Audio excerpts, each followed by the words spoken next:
अगला क्वेश्चन देखते हैं हम लोग।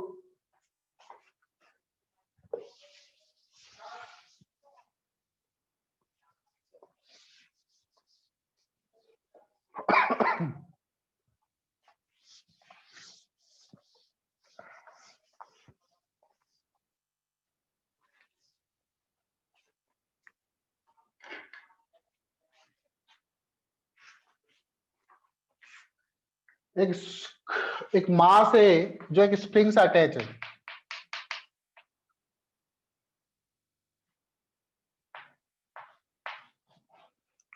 एम इक्वल टू दे रखा है 4 kg। ठीक है, spring has extension of 0.2 metre as shown। ठीक है, इसको ऐसे लगाया मैंने ग्राउंड के रेस्पेक्ट में, इसमें कितना एक्सटेंशन आ रहा है? Spring has extension of 0.2 metre as shown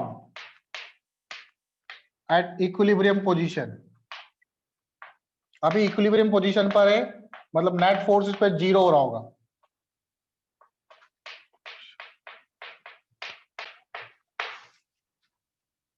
फिर next, now setup is submerged in a liquid of density 1/3 the density of block.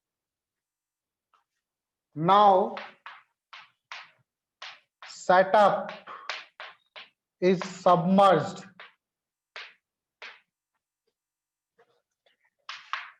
in a liquid of density equal to 1/3 density of block। Find new extension in spring। अब spring में कितना extension होगा?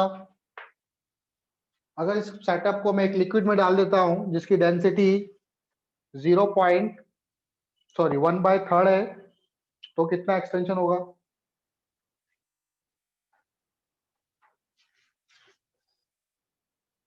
अभी इसमें हमें extension पता है, 0.2 metre का एक्सटेंशन हो रहा है। अभी क्या लग रहा होगा? mg फोर्स लग रहा होगा, ऊपर लग रहा होगा spring force. Fs equal to kx। kx किसके बराबर होगा इक्विलिब्रियम में? तो kx इक्वल टू होगा mg के। k की वैल्यू पता नहीं है, x की वैल्यू कितनी है? 0.2 मीटर, तो 0.2 लिख देंगे। मास कितना है? 4 kg। g की वैल्यू 40, तो k बराबर हो जाएगा 40 डिवाइडेड बाय 0.2। सॉल्व करो, 2 2 जा 4, ये आएगा 200। यूनिट होती है न्यूटन पर मीटर। तो k की वैल्यू मिल गई। अब इस सेटअप को, सर हाँ बेटा, आंसर क्या 2/15 मीटर है? 2/15 मीटर। हाँ ठीक है, 2/15 है। अब इस सेटअप को मैंने एक लिक्विड में डिप कर दिया।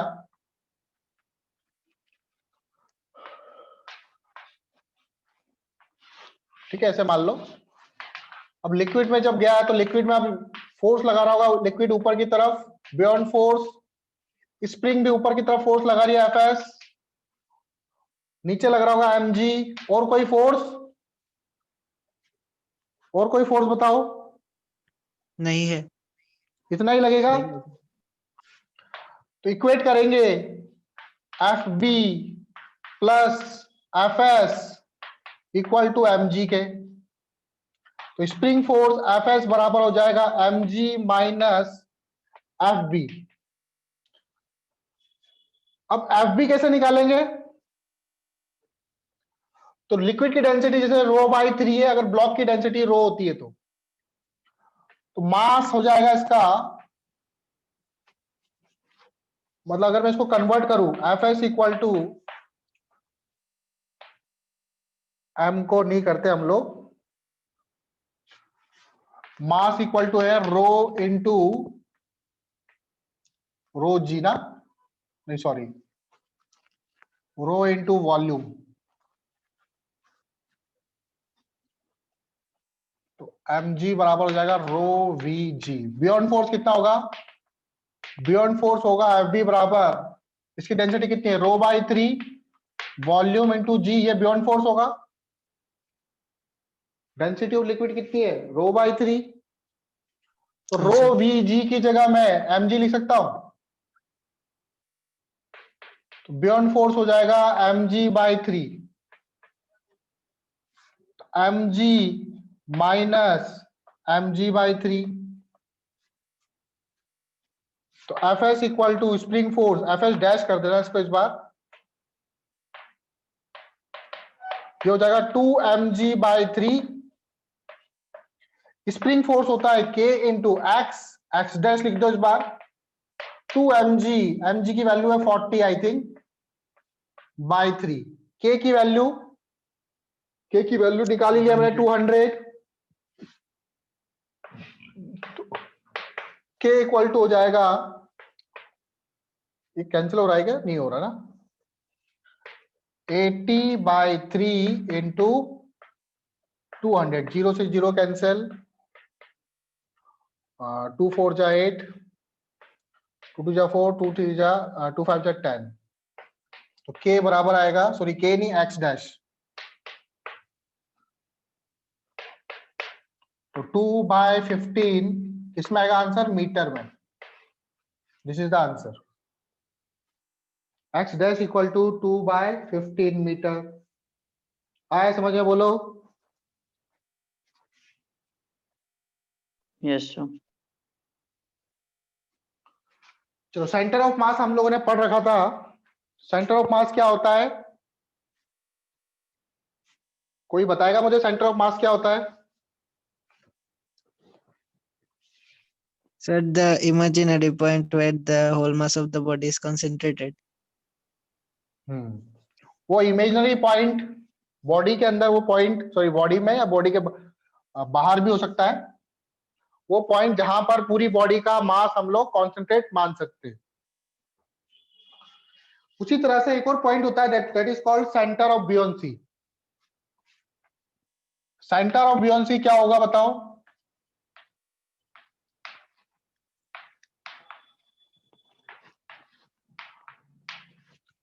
सेंटर ऑफ बियोंसी, तो देखो बियॉन्ड फोर्स जो वर्क करता है किसी भी बॉडी पर, वो केवल उतने ही पोर्शन पे वर्क करता है जितना पार्ट सबमर्ज्ड है। वो केवल सबमर्ज्ड वॉल्यूम पे ही वर्क करता है बियॉन्ड फोर्स। जो पार्ट पानी के अंदर ही नहीं है उस पर कैसे बियॉन्ड फोर्स वर्क करेगा? तो beyond force act on submerge volume. जो पार्ट डूबा हुआ है लिक्विड के अंदर, उसी पार्ट पर वर्क करता है। तो इस डूबे हुए पार्ट का जो सेंटर होगा, जहां पर एफ बी एक्ट कर रहा है, बियॉन्ड फोर्स एक्ट कर रहा है, उसे ही हम लोग सेंटर ऑफ बियोंसी बोलते हैं। Centre of this submerged volume, center of this submerged volume at which FB act, FB beyond force act is called center of buoyancy। उसी को हम लोग सेंटर ऑफ बियोंसी बोलते हैं। ठीक है, फॉर एग्जाम्पल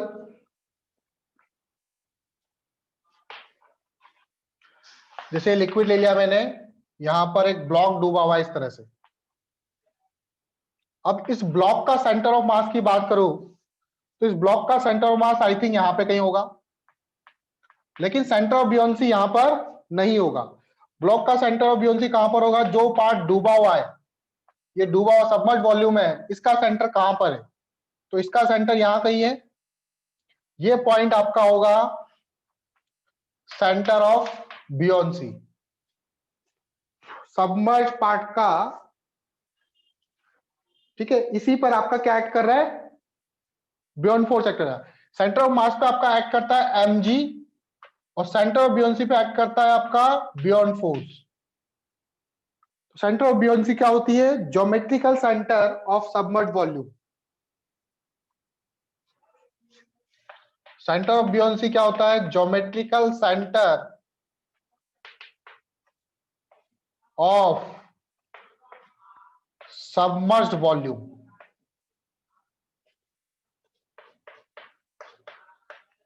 जो वॉल्यूम सबमर्ज्ड है उसका ज्योमेट्रिकली सेंटर क्या है, उसको हम लोग सेंटर ऑफ बियोन्सी बोलते हैं। बोलो आई बात समझ में? Yes, sir. Yes, sir. ठीक है, सेंटर ऑफ मास और सेंटर ऑफ बियोन्सी में अंतर है।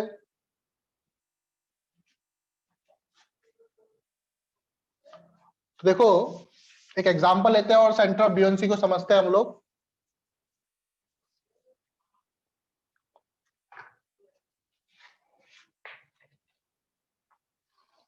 इस तरह से कंटेनर है, इस कंटेनर के अंदर लिक्विड फिल है,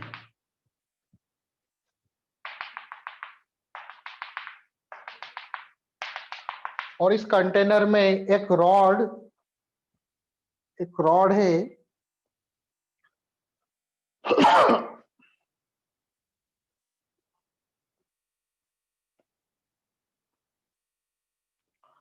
रॉड इस तरह से किसका कुछ पोर्शन तो बाहर निकला हुआ है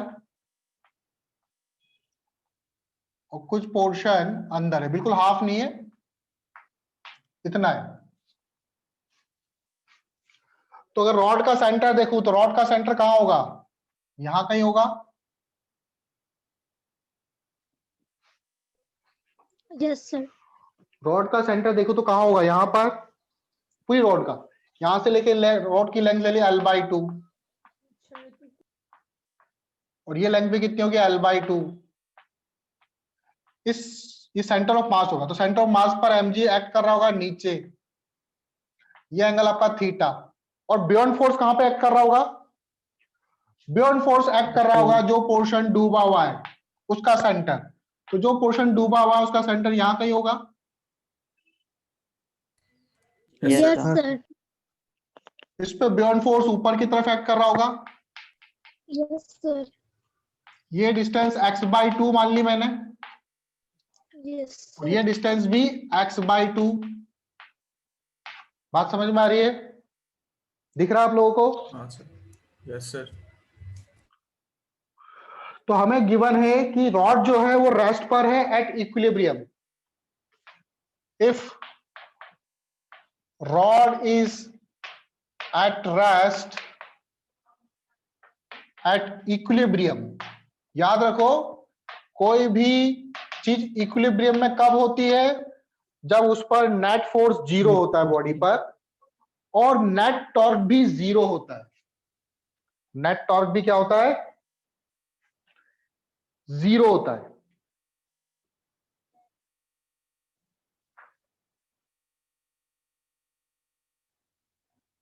ठीक है, तो बॉडी के किसी भी पार्ट पर नेट टॉर्क क्या हो रहा होगा, 0। तो मान लेते हैं ये वाला पॉइंट, इसको H बोल देते हैं हम लोग। तो टॉर्क एट H, क्या ये 0 हो रहा होगा आपका? हाँ सर। ठीक है, नेट टॉर्क क्या हो रहा होगा, 0। अब टॉर्क कैसे निकालेंगे, फोर्स इंटू परपेंडिकुलर डिस्टेंस। तो फोर्स mg इसको ऐसे घुमाना चाहता है क्लॉकवाइज, और Fb इसको एंटी क्लॉकवाइज घुमाना चाहता है। तो दोनों के टॉर्क एक दूसरे को बैलेंस कर रहे हैं। तो mg का टॉर्क क्या होगा, फोर्स इंटू परपेंडिकुलर डिस्टेंस। इस पॉइंट से परपेंडिकुलर डिस्टेंस कितनी होगी, ये L/2 है, ये एंगल थीटा है, ये एंगल थीटा होगा। क्या ये L/2 साइन थीटा होगा? हाँ sir. Yes, sir. L/2 sine theta equal to, उसी तरह से ये Fb लग रहा है, अगेन ये वाला कंपोनेंट x/2 साइन थीटा होगा, beyond force into x/2 sine theta. ये बात समझ में आ रही है आप लोगों को?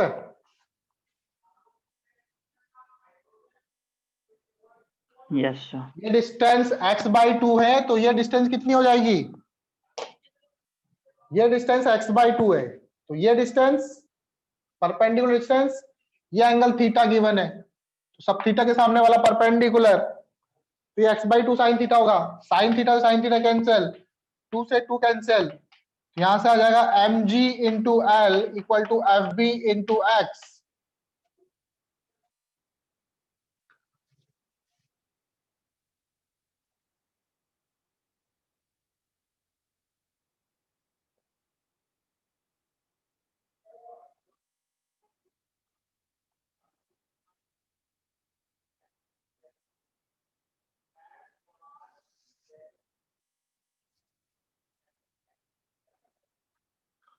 ठीक है, Yes. Yes, sir. mg into L equal to fb into x.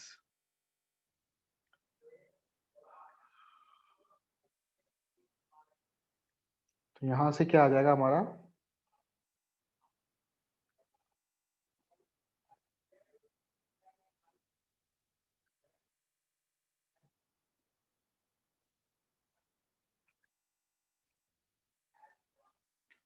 ठीक है। तो हमें बताना है कि जो बियॉन्ड फोर्स है, एक्चुअल में क्वेश्चन क्या था, बियॉन्ड फोर्स बड़ा है कि mg बड़ा है। एक्चुअल में यहां से क्या हो रहा है, ये हिंज हो रहा है। हिंज मतलब जानते हो? हाँ सर।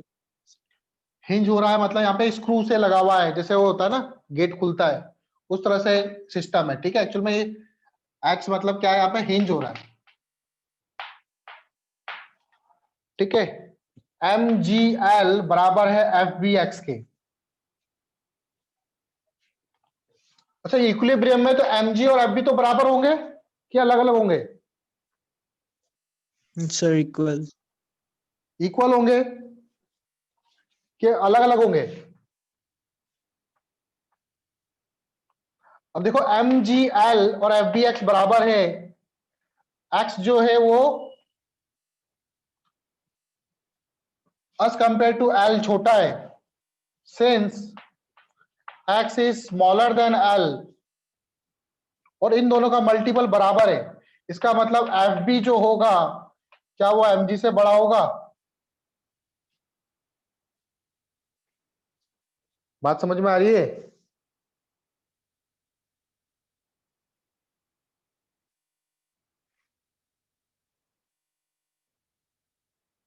तो ये नहीं समझे।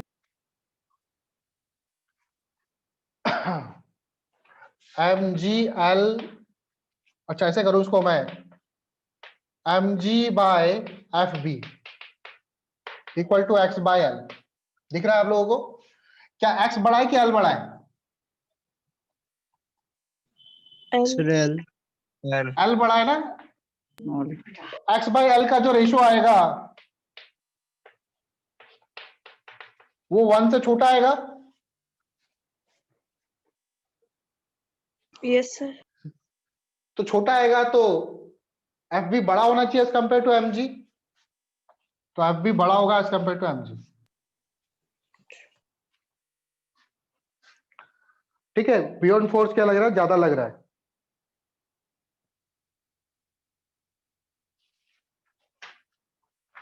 चलो आगे देखिए, आप समझ गए बेटा आप?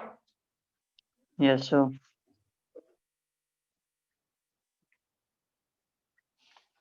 तो देखो, रोटेशनल और ट्रांसलेशनल इक्विलिब्रियम की कंडीशन क्या होती है?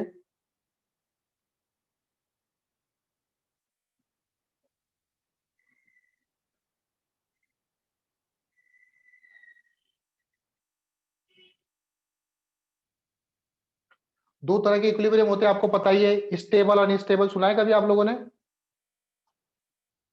No, sir. अच्छा, इक्विलिब्रियम सर। सुना ही नहीं आप लोगों ने? हाँ sir work Yes, work sir. Power energy में Right, पढ़ा, sir.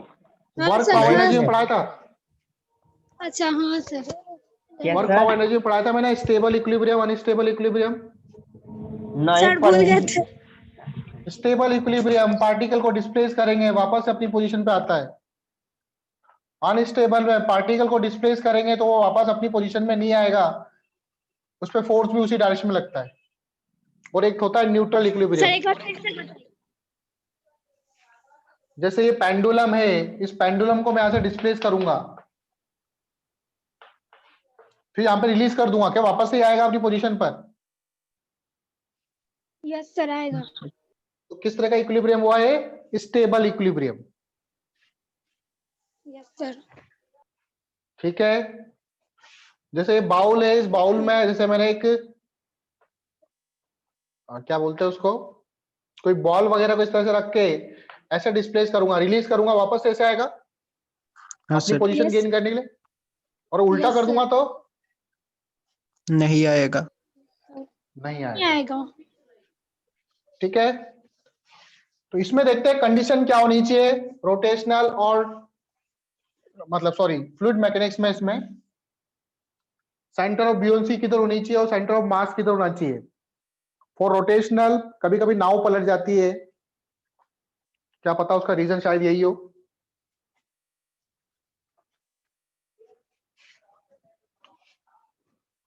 ठीक है। फॉर रोटेशनल दोनों तरह के इक्विलिब्रियम चाहिए हमको, rotational plus translational equilibrium state.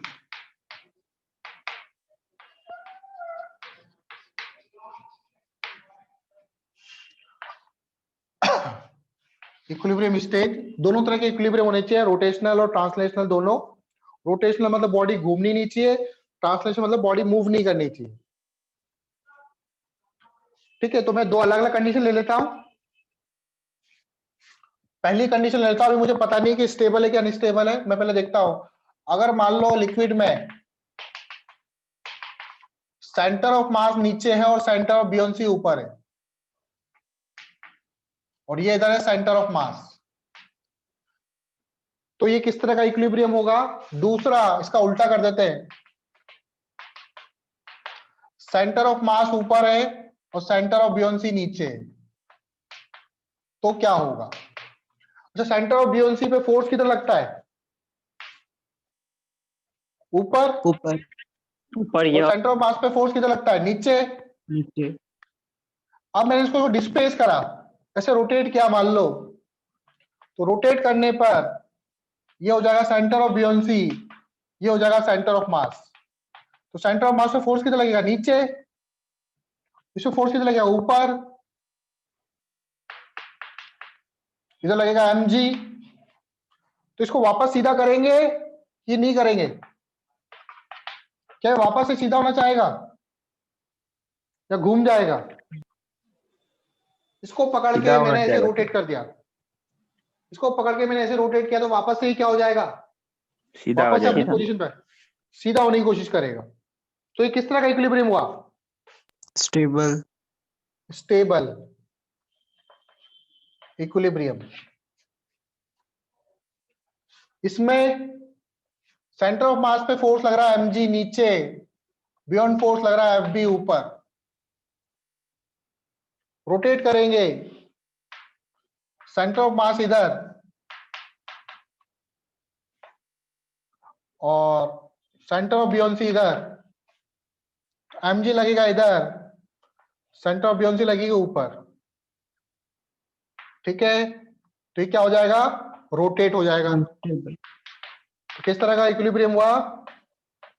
Unstable. तो जब भी नाव में बैठो तो क्या करना है आप लोगों को? ध्यान रखना कि सेंटर ऑफ मास नीचे रहे, सेंटर ऑफ ब्यूएंसी ऊपर रहे, वरना डूब जाओगे आप लोग, नाव पलट जाएगी आपकी।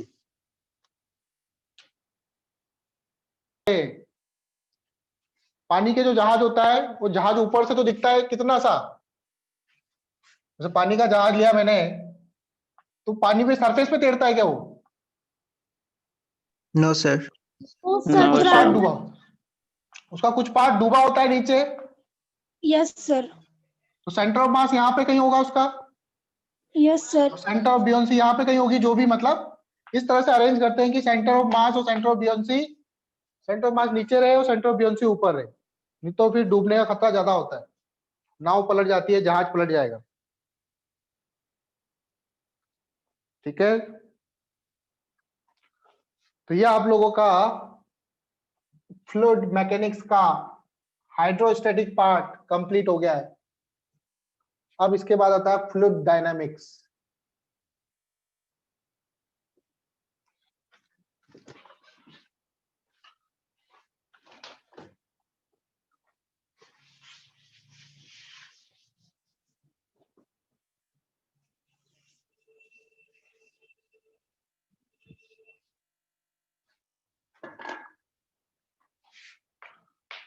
फ्लूइड डायनामिक्स, तो फ्लूइड डायनामिक्स हम लोग कब पढ़ेंगे, कब बोलेंगे फ्लूइड डायनामिक्स? जब लिक्विड कंटेनर के रेस्पेक्ट में मूव कर रहा हो। When liquid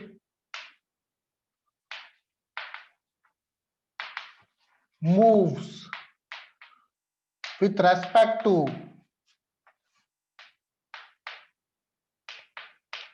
कंटेनर, कंटेनर के रेस्पेक्ट में लिक्विड मूव कर रहा हो।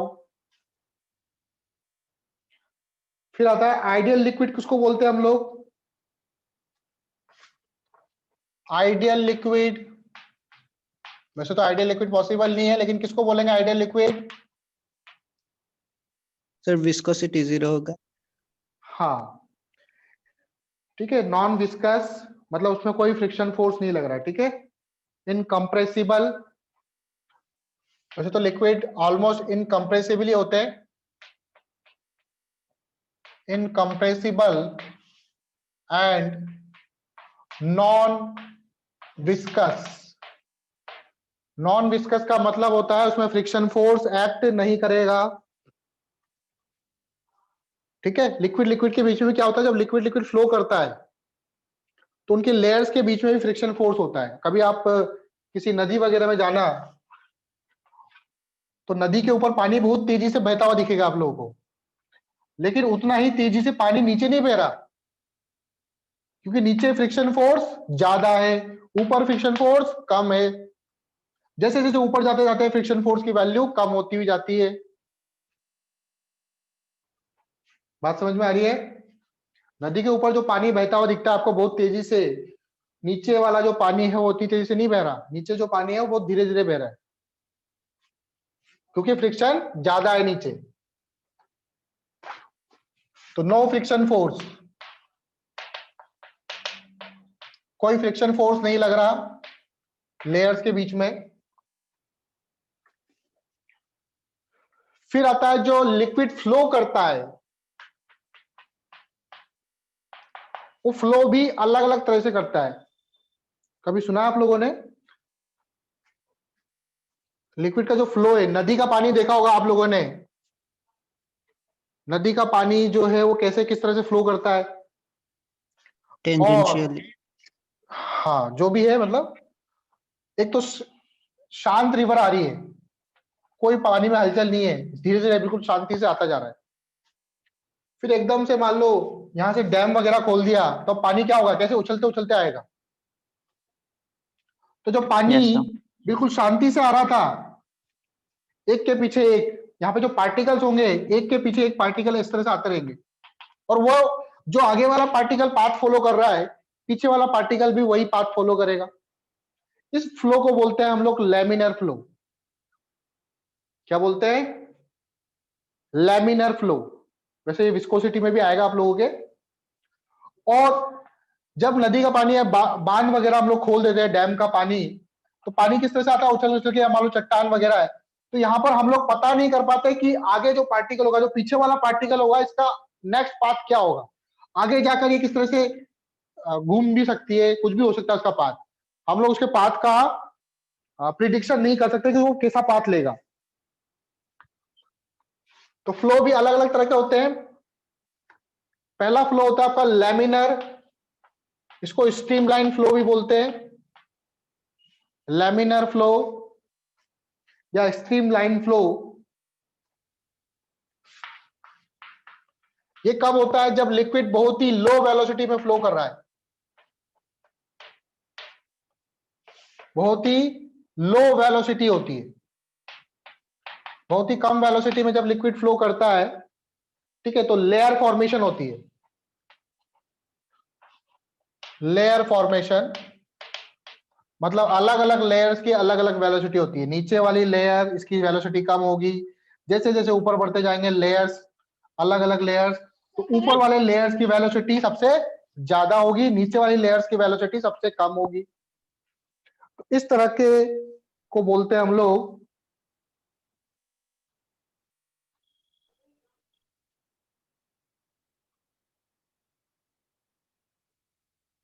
सर हाँ बेटा, सर अभी आपकी आवाज नहीं आ रही थी, मतलब आप चुप हो गए थे। हाँ मैं चुप हो गया ना, अब आ रही है? हाँ सर, ये स्ट्रीम उसके बाद क्या लिखे हैं? स्ट्रीम लाइन, अच्छा, इसका स्ट्रीम मतलब क्या लाइन है? फ्लो। स्ट्रीम लाइन मतलब बिल्कुल सीधी रेखा में जा रही है, इस तरह से stream line.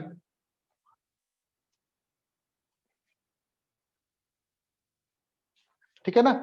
Stream line flow में क्या होता है, पार्टिकल जो है, ये वाला पार्टिकल, अब इनके पीछे वाले जो पार्टिकल है, जो आगे वाला पार्टिकल जिस पाथ में जा रहा है, पीछे वाला पार्टिकल भी उसी पाथ पे जाता रहेगा, कोई डिस्टर्बेंस नहीं। मैं बता सकता हूं कि ये पार्टिकल कहां जाएगा।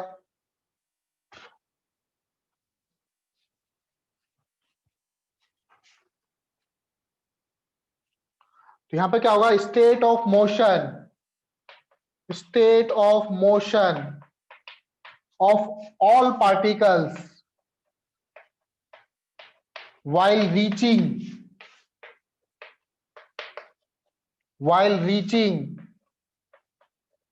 a particular point is same.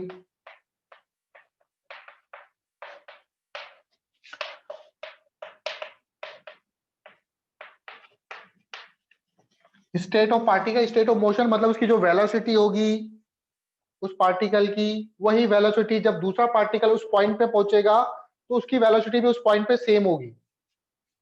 ठीक है, जैसे मान लो ये रिवर है, इस पॉइंट पे वेलोसिटी मान लो 10 मीटर पर सेकंड हो रही है किसी पार्टिकल की, और पीछे वाला पार्टिकल थोड़ा 5 मीटर पर सेकंड से आ रहा है। जब ये वाला पार्टिकल यहाँ पे आ जाएगा, तब इस वाले पार्टिकल की वेलोसिटी